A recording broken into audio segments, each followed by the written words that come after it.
Do you know what time it is? It's supernatural story time. And if you're easily scared, and even if you're not, there's only one thing left to do. Just turn off the lights, because these are stories that you listen to only in the dark. No place like the morgue, story number 1. My name is Carl, and I'm an urban explorer. For years, one of my favorite hobbies has been exploring abandoned buildings. I love the thrill of breaking into some place you're not supposed to be, the sense of wonder and mystery, the beauty of nature reclaiming the masonry. Each adventure felt like I was in some long abandoned ruin, finding the treasures of the culture that lived there before. I couldn't tell you when or how I got into the hobby, but I know that it probably started with the night hospital, an asylum for the mentally retarded. That's their words. Just a mile from my house, closed many years before I was born. In a small college town, stories and legends of the hospital were spoken with hushed whispers on schoolyards of how it was shut down for extreme malpractice and patient abuse, or how you could find stacks of aged reports about bizarre experiments. And of course, there were dozens and dozens of claims of hauntings. But lest any child think of exploring on their own, the stories would always end with one ominous warning: never, ever go into the morgue. Living so close, I had the opportunity to check out the hospital many times over my childhood. The dusty, crumbling quarters and peeling paint eventually felt like a second home to me, despite constant police patrols and decades worth of vandalism. Over the years, I managed to create a pretty sizable collection of photographs and mementos. I became familiar with every nook and cranny, every hallway and staircase. I came up with nicknames for the various rooms. The dentist office was the one with the decrepit x-ray machine. Right next to the blue room, a recessed office with painted windows that bathed the room in an eerie blue light. Downstairs lay the crypt, a dirt floor basement adjacent to the boiler.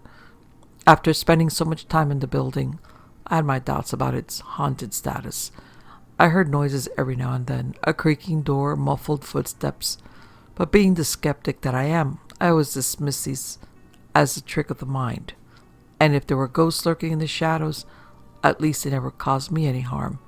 Still, no matter how far I explored, or how rational my thought, I always remembered the warning: never ever go into the morgue. I had never been near it. I had seen the door, though. Located down in the basement, the morgue door stood ominous, its paint faded and hinges rusting. Every time I walked by, I felt a deep temptation to grab the handle and slowly, carefully, just take a quick peek inside. It was, after all, the last uncharted corner of this vast ruin. And my curiosity almost got the better of me several times. But when I would extend my hand and gingerly reach for the door, I would be overwhelmed by a deep, inexplicable sense of dread. I tried to reason with it, tell myself it was only the stories giving this room a power over me, that it was only a room like all the others. Yet I would find myself slowly backing away, some primal instinct warning me against my imagined dangers. I would not enter, but the morgue didn't care. It would wait, defiant, until the next time I felt like testing my courage. Last winter, everything changed. The snowy weather was giving me a terrible case of cabin fever, and looking for something to kill the tedium, I decided to visit the hospital for the first time in months. I packed my flashlight and crowbar and headed out the door. Strangely, I neglected to bring my camera with me, a decision that I now both regret and cherish. By the time I reached the hospital, the sun was just beginning to set. Breaking in had become something of a ritual by now, an adrenaline-building routine that I cherished almost as much as the exploration itself. I cached the crowbar by one of the boarded-up windows and did a quick walk around the building, checking for police or witnesses. Confident that I was alone, I returned to the window and began to pry at the plywood, eventually wrenching it loose with a loud crack. I threw the board and crowbar into the building and followed. Inside, the building seemed colder than ever, even for a late New England winter. I also could smell something new in the air, something strange and foreign that I hadn't recognized before, musky and distinctly unpleasant. As I moved deeper into the building, the scent grew in strength until I reached the basement stairs, and it nearly overpowered me. Every instinct in my body told me to leave, to not investigate further, but I didn't know better. I did not yet recognize the scent of death. As I crossed the basement door, I realized the smell was emanating from downstairs.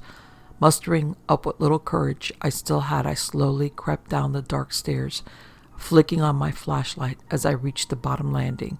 The scent was reaching into my throat now, and I could practically taste the rot in the air. I quickly scanned the room, and it didn't take long to spot the source. There, suspended by a beam in the center of the room, my light briefly caught a flash of clothing hanging off a vaguely humanoid form, swinging oh so slowly from a frayed length of extension cord. To say that I was terrified would have been an extreme understatement.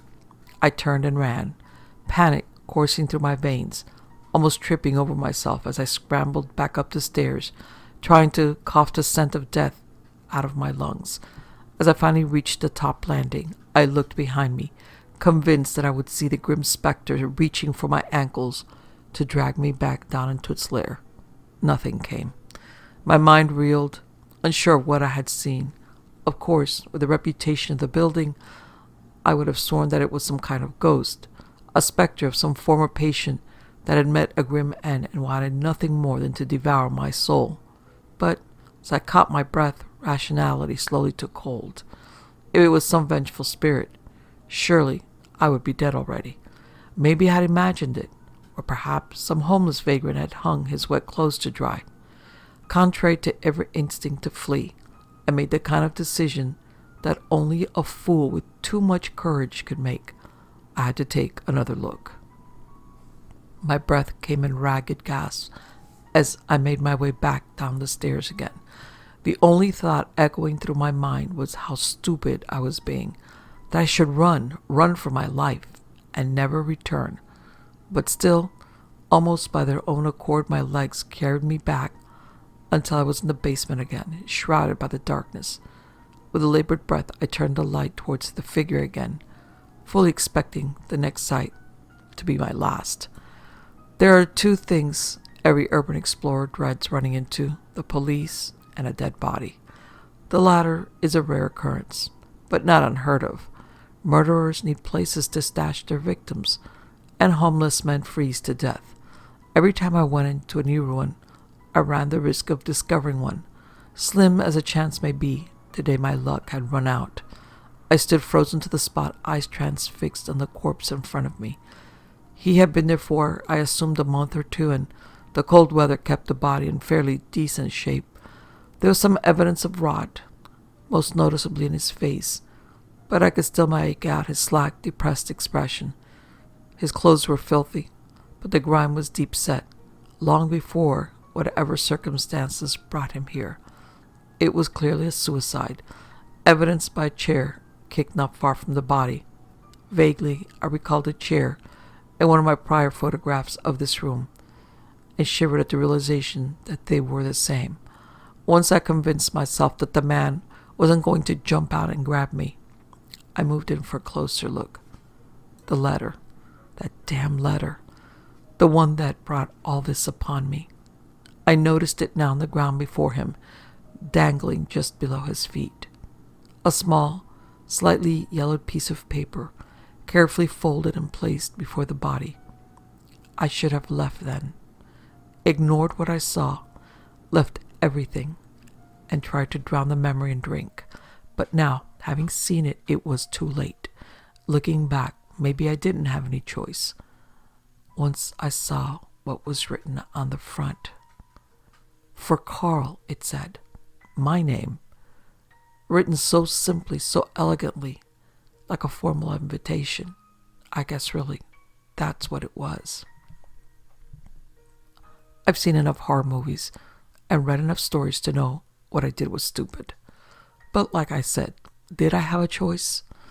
I bent down and reached for the note carefully, like it was a loaded trap ready to ensnare me, and God help me, I opened it. The writing, jet black, was short and simple, but filled me with terror that I didn't know words could contain. 4 simple words in child's handwriting. We're waiting for you. As I read them, I heard a noise from above, a short gasp of expelled air, and the horrible creaking of old bones suddenly spurred into motion. I looked up, and I swear on my grave the corpse had moved. It was such a slight motion, just barely enough to notice, but now the head of the hangman faced down at me, his dead eyes locked directly into mine, staring through me and into my very soul. That was when I ran. I bolted up the stairs, note in hand, like all the hounds of hell were nipping at my heels. For all I knew, they very well could have been. My legs were fueled by pure, unadulterated fear, and I made it up the stairs in less than a blink. In no time, I had reached the window that was my entry point, and I all but dove through it into the welcoming snow outside. I didn't dare glance back until I had reached the main road, terrified of what might have followed me. Then, ungracefully, I proceeded to vomit.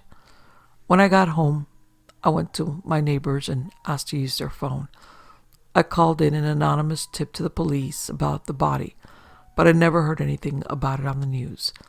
I comfort myself by saying that the papers didn't think a homeless suicide was worth reporting, but truthfully, my great fear was that when the police arrived, the body was gone. I fear this because for the next week, I would see it in my dreams.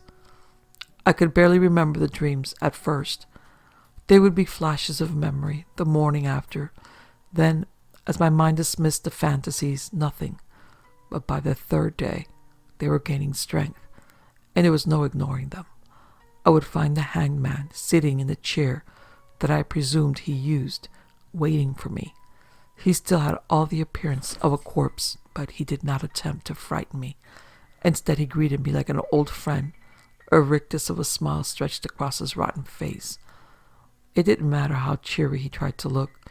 He still terrified me, and I would want to run, to put as many miles between us as possible. But in my dream, my body would refuse to obey, and I would walk towards him. As I drew close, he would usher me past, down the hall in the old hospital. Each time in the dream, I would walk further and further, never reaching my destination, but I could sense it, the absolute dread that only one place in the world could cause me, growing with each step. On the 7th night, my fears were confirmed. At the end of the hallway loomed the morgue. On the last night, I awoke in a sweat, mind addled but my decision made. There was only one way to end the dreams, to appease the hangman. I dressed quickly and grabbed my flashlight and crowbar. That night, I walked towards the night hospital like I had so many times before, not knowing if I would ever make the walk home again. The building loomed in the distance, as dark and foreboding as it was the first time I broke in as a child. Tonight, there would be no ritual, no safety checks for police or guardsmen. If anything, this time, I prayed they would stop me. I would not get so lucky. I entered through the same side window, still unboarded from the break-in prior. I made my way down the stairs into the basement, still expecting to see the corpse swaying from his beam or sitting in his chair as he had in my dreams. There was nothing. Only the pure and distinct sound of silence greeted me. Slowly, I made my way down the hall, fear and determination fighting against each other, wearing against me with each step. I could hear nothing but my footsteps and my own heartbeat pounding against my ribcage like it wanted to leap from my chest, until finally in the darkness it stood before me, just out of arm's reach, the door that guarded the morgue. Then, without warning, my flashlight flickered and died, leaving me in darkness more absolute and terrible than I could have imagined. Darkness and silence, then finally a sound. The door opened. Story number 2. I'll say it right now. I grew up in a broken home. Dad drank. Mom drank. That might be why I've never touched a drop, but I'm getting on a tangent here. Most of you already know where this story is going. Dad used to get drunk and blame Mom and I for all his problems. Mom used to lock me in my room while you knock what aggressive drunks do when they're upset. I'd say more often than not my mother's screams and my own sobs were what rocked me to sleep. Then my mom started drinking and became numb to the whole thing. First, Dad kept hitting her and left me to cry in my room. I guess he got bored eventually. 3 days after my 5th birthday, Dad came up to my room for the first time. He had never done that before. Mom had stopped him. He broke my nose that first night. We went to the hospital and I told the doctor I fell down the stairs. He seemed to believe me. It was clockwork after that. Mondays, Dad worked late and we rested. Tuesday nights and Thursday nights he was at the bar until well after my bedtime. Wednesdays were the worst. Fridays were normally insults, an occasional slap. Weekends he drank himself to sleep around 4 in the afternoon. But Wednesdays, he'd come up to my room and do his business. I blocked the door. It was a dozen rounds with a belt. If I cried, it was a slap for every tear. But if I was quiet and let his knuckles crack against my jaw and let him pull my short hair, I'd never have to make up stories at school. I was an adventurous boy and no one looked twice when my hands were scraped or had a bruise on my cheek. I lived for 2 years fearing that one night Dad would hit me too hard and I'd end up with the angels. That scared me. One Wednesday I was sitting in the corner when I saw him. A tall man in the corner. At first I thought it was a woman. It looked like a black dress fell from a black face. I realized after a moment that it was a robe, a cloak, but I learned that word years later. I knew what I was looking at. I'd watched TV. I'd read books. I knew what death was supposed to look like. But I couldn't cry. Dad would come in. I'd get the belt and death would take me away. But for all the pain in my life, I knew that I wanted to live. That night, I fell asleep on the floor, huddled in the corner of the room, with a halo of moonlight coming from the window, resting around my feet. Death simply stood in the darkest corner of my room, behind the door leading to the hall. He was there every bad night after, always Wednesdays, some Fridays when Dad was in his worst moods. Every night he got closer. After 2 months, he would sit on the toy box at the end of my bed, sitting with his back against the wall, turned sideways, so I was caught the profile of the shadowy hood. "Why are you here?" I asked him one night. He stared at me from the toy box, knees pressed against his chest and arms curled around his shins, almost a fetal position, though there was no fear in the position, just boredom. "To watch," he told me. I swallowed at those first words. I'd expected a quiet rasp like on TV. Death's voice was something more. It was a burly man's, confident and strong. It was a caring mother's nurturing tone, a madman's laugh, and a child's giggle. It disturbed and comforted me. "To watch what?" I asked. He simply looked at me. I saw his eyes for the first time that night. I had always expected soulless pits there. Instead, I found blue orbs in a bleached skull. Those orbs held galaxies, eternal and non-existent.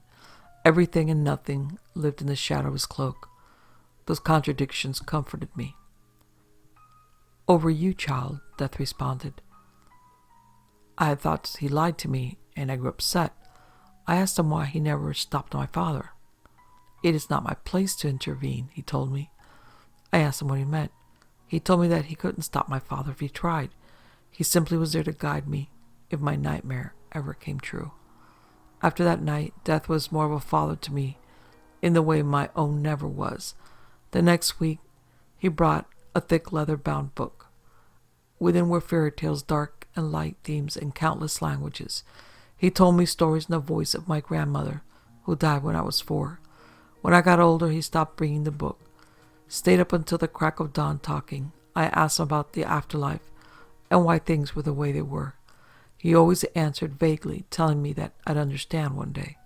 He stayed with me and comforted me until dawn peeked over my neighbor's roof. Then the sunlight would touch his black robe, turning it into blinding white. Then he was gone. He'd be back next week, and I'd get ready for school. I never tired when death spoke to me. Life went on. When I was 12, my doctor fixed my nose for the third time and started asking questions. Within 3 weeks, I was taken from that home and put into an orphanage. In a Hollywood moment, my family doctor, who had heard about what had been happening from a friend at the hospital, adopted me. He and his wife had been trying for a child for years. They never did. I lived a happy life after that. I never forgot what happened to me in my youth, though. I followed in my father's footsteps and became a physician. Sadly, jobs were tight, and I took a role in the morgue. All those years around death helped me work with my new job, and I enjoyed it. My heart broke when my mother was in an accident. I was the one who put the tag on her toe. I had to take the rest of the week off, but death was there that day. He stood in the corner of the storage room when I closed the drawer. Holding his skeletal hand was a little girl with green eyes and chocolate hair. I'd seen my mother's family pictures and knew this was her, around 7 years old. It hurt me, but death nodded to me, and I knew that he would take care of her. In my lifetime, I've closed the drawer on 4 parents. Dad drove into a storefront while driving drunk. I had to leave the room when they wheeled him in. I would have spat on his cold husk of a body if I didn't. Mom drank herself into an early grave a year later. I pitied her when I closed the drawer. He had broken her soul, and she died in pain. Though my mother left that morgue the same way my mother did, I still remember the screams when death dragged my father through the door, a red-hot chain and metal collar strapped around his neck. My father, the man that saved my life, died 4 years ago. He went quietly in his sleep. I volunteered to close the drawer on him. When I did, death arrived and took a little boy with dark hair and blue eyes. You may wonder why I'm writing this. In truth, I'm not quite sure myself. I guess what I want to tell people is not to fear death. He's a gentle being with a crappy job, and he saved my life. With the life he gave me, I've married. I've raised 3 children, 2 girls and a boy who look just like their mother. I have 9 grandchildren and 2 great-grandchildren, with a 3rd one on the way. I lost my wife last year to a heart attack. It hurts me to think about it, but I know she didn't fear death.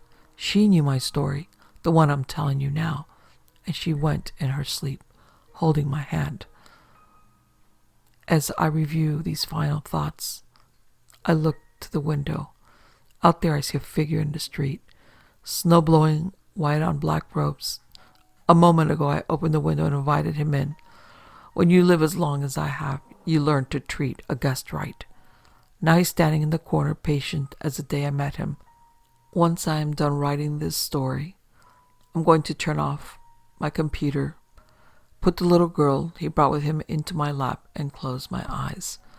My wife will close her brilliant blue eyes and rest her crimson locks on my chin. I'll take one breath and fall asleep. When I wake up, I'll be with my family. I'll see my mother and father again. I'll see my mom, happier than she was in life. I'll see the 4 dogs I've had in my lifetime too, hopefully. Mortimer, death calls from the corner. I sigh and type faster. If I can say one last thing, I'd like to quote Blue Oyster Cult.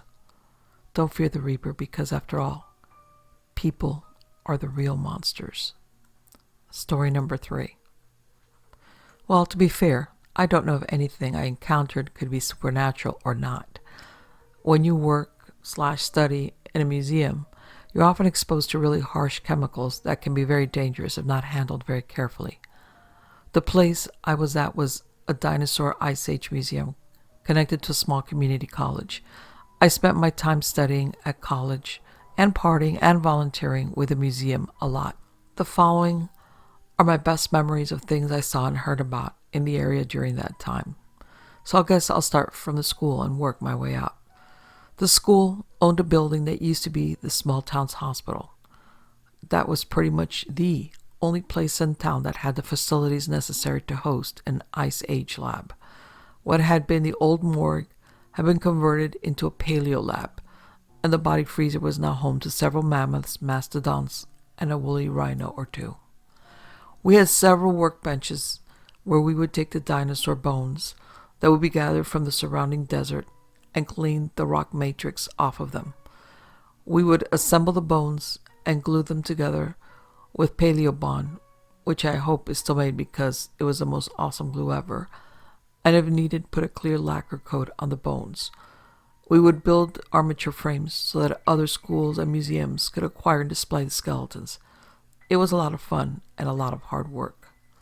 We used the carts they used to ferry the bodies around the morgue to haul bigger bones like brachiosaur leg bones, and we had a few huge pelvic bones that weighed a couple of 100 pounds.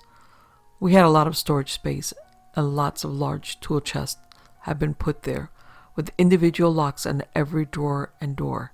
The shelves were lined with foam rubber to protect the bones.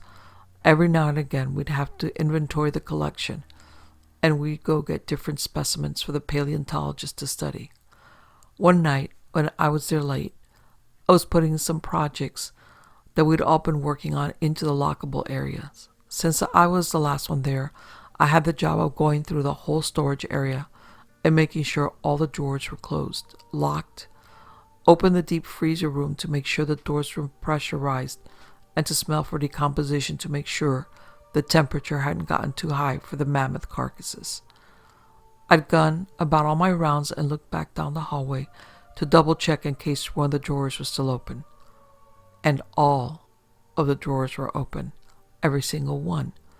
It took hours to go through, close, lock, and verify them all. When I was done, I came back out to the main area and I watched the negative pressure sealed doors to the body freezer room open themselves. The doors were big enough that I had to close them to be able to get out of the storage area. When I pushed on them, they swung closed easily, but there was a vacuum system specifically designed to keep the doors locked and sealed to keep the cold in that room. Tools would often go missing, but I always chalked that up to other students being careless with the equipment until tools would start disappearing from your own workstation and no one else was in the building. That I couldn't explain so easily. I never saw anything more strange than that, but several other students and the paleontologists themselves talked about seeing the shadows of people standing at the freezer doors or the outlines of people in the dark corners of the room, as if it happened all the time. Several had names, but I had never heard of any of the named ghosts being malicious directly. One student claimed that she had seen several instances of the ghosts trying to trap her in the paleo lab. She described in detail the lab doors slamming and locking themselves shut when she was the only one there. After a few moments of that, she could hear whispers and occasionally feel tugs on her clothes. She very suddenly stopped working on dinosaur bones entirely one day and refused to talk about why, but the rest of the building that housed the paleo lab was also used for classrooms by the college, and we noticed, commented, and asked about why she wouldn't sign up for classes in the building. She wouldn't even give us a verbal response. She'd just shut up and leave the room. The museum itself had some strangeness to it as well. I heard about a lot of different things happening there. The museum was one of the only museums in the world to have several full sets of Paleo Native American clothes, not just a scrap or two. We're talking 10,000 plus year olds. From time to time, they would dress a mannequin in one of the sets of clothes and put them on display to the public. That would usually be when the stories would start. Visitors would start asking why we had actors and regalia hanging around the museum when we didn't. Volunteer staff would report seeing an Indian chief, as they put it, wandering around the Hall of Man. The building was very well made, but when the clothes were on display, power fluctuations would happen. The staff, including myself, that had been around the most wouldn't talk about the stories of the place, knowing that people will see what they want to see, hoping that no one would see anything, but someone always did. The only thing I ever came close to calling paranormal was after I'd been helping with a new display that involved a lot of spray paint and glue. I left the work area to go get some paint and walk through the connecting area and the Hall of the Dinosaurs to the Hall of Man to get to our storage room, which was separate from the Paleo Lab building, and saw several figures standing in the middle of the room. When I walked in, it seemed like they looked at me and screamed, but there was no sound.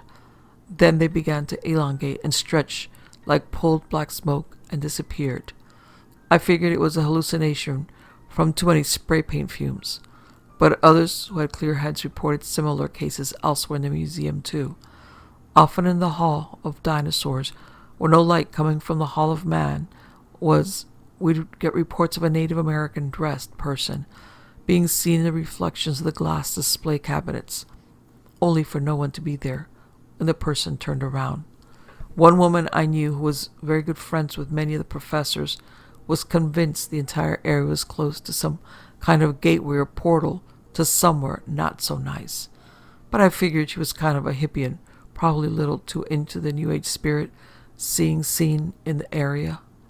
Okay, so there's the kind of place the college was. So now, we'd go on an expedition to look for dinosaur bones, and we were always warned to keep a gallon of water with ourselves at all times. The desert there is extremely harsh, one of the worst in the world. During the summer heat, stroke and dehydration were serious issues and the two most common killers by far. They would bring several times more water in big storage trucks than we actually needed to drink. We used some to make plaster jackets for the bones we were digging, but the rest was used to towel ourselves down to cool off in the midday heat. The night was exact opposite, and we all had below zero gear for sleeping. Exposure was a real threat at all times. If anyone was seeing things, they immediately had to report it and take a break. I just thought that meant dehydration or heat hallucination, but things started to happen a lot. The first things we started seeing were shadows on the horizon. When these would be spotted, the paleontologists would try to get us to work so hard and fast as we could, and never failed when we saw those shadows. Black market looters would roll into the area they figured we were and try to loot whatever they could. Bones were good, but archaeological finds were the best. And if we pack up and moved to some other place from where we were digging, we'd get raided at night. The poachers were always heavily armed, and we shoot at anything they thought moved. We didn't set lookouts one day and didn't catch the shadows on the horizon. We cooked up dinner at the end of the day, showered or sponge cleaned, and packed up for the night to go to sleep, only to wake up in the middle of the night to hearing gunfire and for a couple of bullets to hit one of the water trucks and punch a few holes in one of the tanks. We scrambled to pack up and abandon the dig. Most of the time, nothing would be taken because black market buyers wanted intact bones and skulls. Most of what we were collecting had broken in the decomposition fossilization processes and wasn't really recognizable to the untrained. We would hear random screams that sounded like someone being murdered. We figured it was probably mountain lions that had wandered down out of the mountains, but after a while screams started coming closer to the dig sites. The leaders and paleontologists would start getting nervous and making sure everyone was huddled around the inside boundaries of the digs. I figured it was just to keep coyotes and mountain lions away from stray volunteers who would get hurt. Besides looters, nighttime had other terrors though. Massive centipedes, field mice, and rats that could potentially carry the Black Plague, and ticks that could give you Lyme disease. We had to check each other for ticks at the end of every day.